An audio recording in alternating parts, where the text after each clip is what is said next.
गोवा लुटने का काम करत एकामागून एक घोटाळा झाले।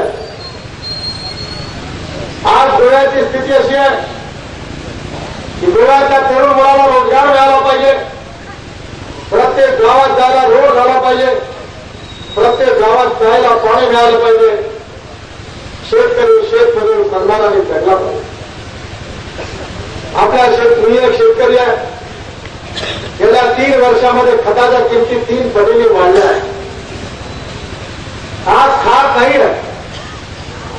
मर्सिडीज गाडी विकत घ्यायची असेल तर व्याजाचा दर 11% आहे आणि ट्रॅक्टर विकत घ्यायचं असेल तर व्याजाचा दर 15%। कापूस स्वस्त आहे, कापूस महाग आहे, संत्रे स्वस्त आहे, संत्र्याचा ज्यूस महाग आहे, टमाटर स्वस्त आहे, सॉस महाग आहे, गहू स्वस्त आहे, ब्रेड बिस्किट महाग आहे। शेतकऱ्याच्या मालाला काही किंमत नाही, हेच काँग्रेसची कुठेही आहे। माझ्या बांधवांना बहिणींना मुंबई सारख्या शहरामध्ये भांडे घासायची माती देखील 17 रुपये किलोच्या भावाने मिळते, पण आमच्या तांदूळ आणि गव्हाला 12 रुपये आणि 13 रुपये किलोची किंमत मिळत नाही। शेतकऱ्याची अवस्था आहे।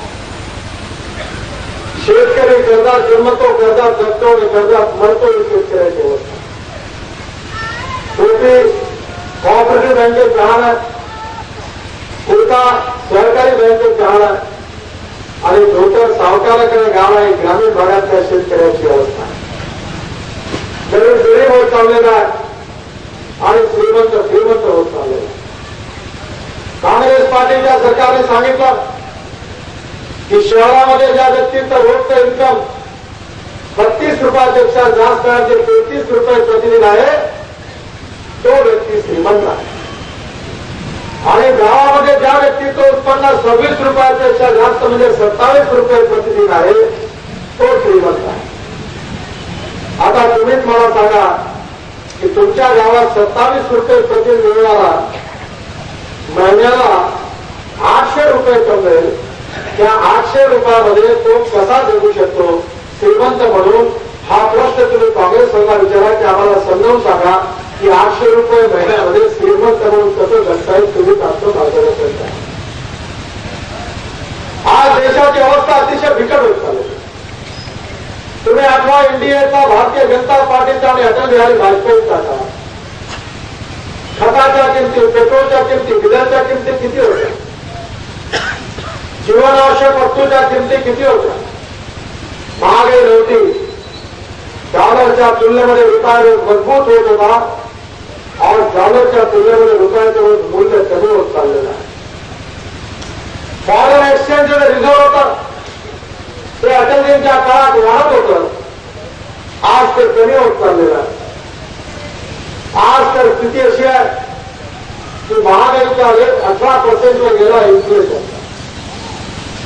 प्रधानमंत्र्यांनी सांगितलं केवळ हिंदुस्थानात महागाई वाढत नाहीये तर जगात वाढते।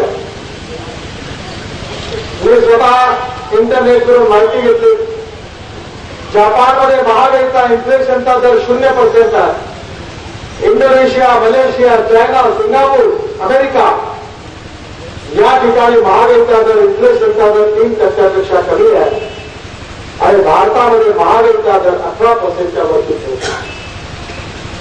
दरवर्षी आपल्या देशामध्ये 1,10,000 कोटी रुपयाचे फळ, फुलं, भाजी सडून जाते आणि 58,000 कोटी रुपयाचं अन्नधान्य सडून जातं। घरामध्ये आपल्याला गोरावून झाले।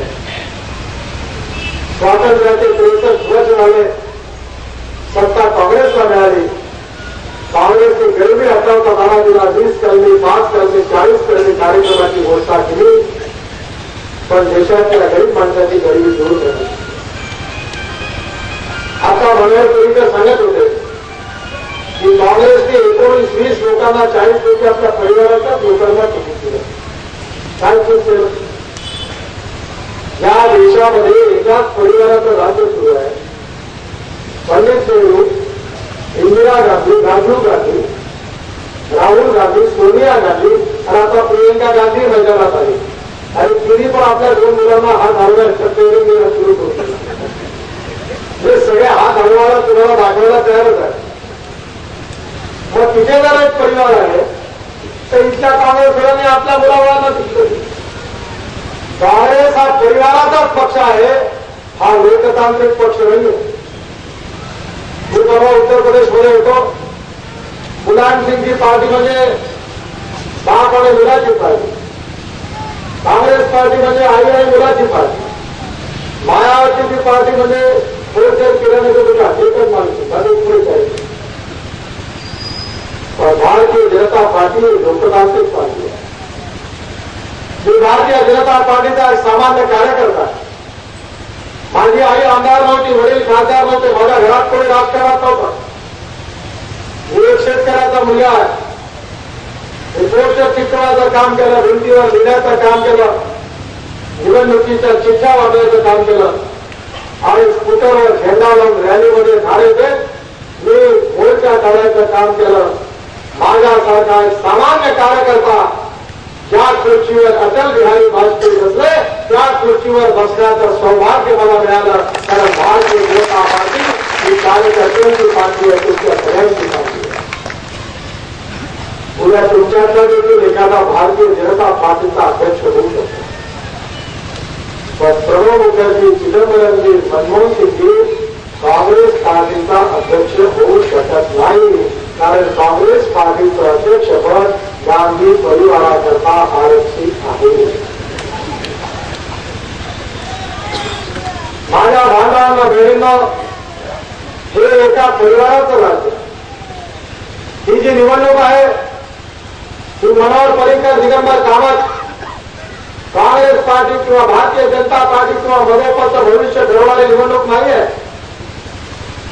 तर ही निवडणूक गोव्याच्या गोरगरीब जनतेच्या भवितव्याचा निर्णय घेणारी निवडणूक. तो विचार करून मत दिलं पाहिजे.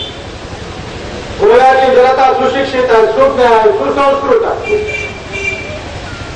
मला माहिती आहे मी लोकांच्या चेहऱ्यावर थोडं भविष्य जाणण्याची कला मला अवगत आहे.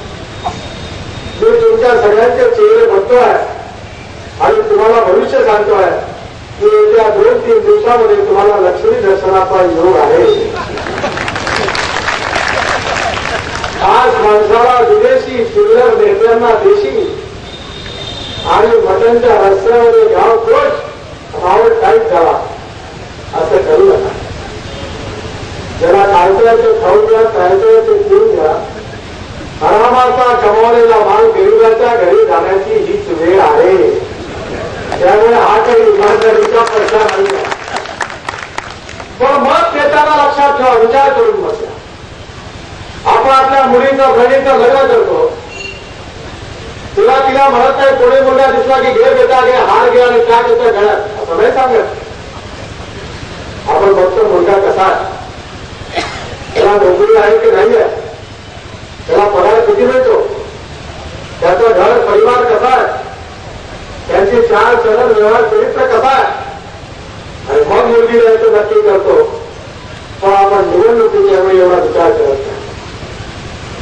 माझ्या भांडणानं बहिणींनो, जसं मुली करता मुलगा बदल असताना जेव्हा विचार करता तेवढा निवडणुकीत मत देतानाही विचार करा.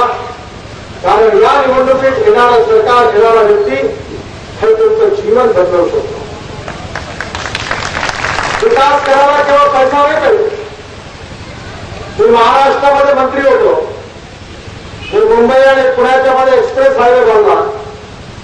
मुंबईमध्ये 55 उड्डाणपूल बांधले आणि मुंबईमध्ये समुद्राचा जो टुरिस्ट तुम्ही रोड बघता, भरणी बांधला स्विमिंग प्रोजेक्ट, तोही बांधण्याचं सौभाग्य मला मिळालं.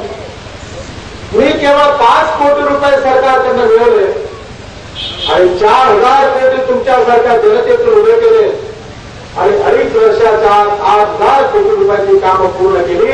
ही सगळी कामं पूर्ण झाली. पुढे भ्रष्टाचार नाही, आवड नाही, काही नाही. एखादं राज्य चांगलं चालवायचं असेल तर पहिली गोष्ट योग्य नेतृत्व पाहिजे. नेतृत्वाला योग्य विकासाची दिशा पाहिजे, विजन पाहिजे, निर्णय करण्याची क्षमता पाहिजे आणि सगळ्यात मोठी गोष्ट म्हणजे विश्वासार्हता पाहिजे. आणि 5वी महत्वाची गोष्ट म्हणजे समाजाबद्दल, गरीब माणसाबद्दल, देशाबद्दलची कटिबद्धता पाहिजे. या 5ही गोष्टीच्या कसोटीवर आणि कोणती पार्टी आणि कोणता नेता जर उतरू शकत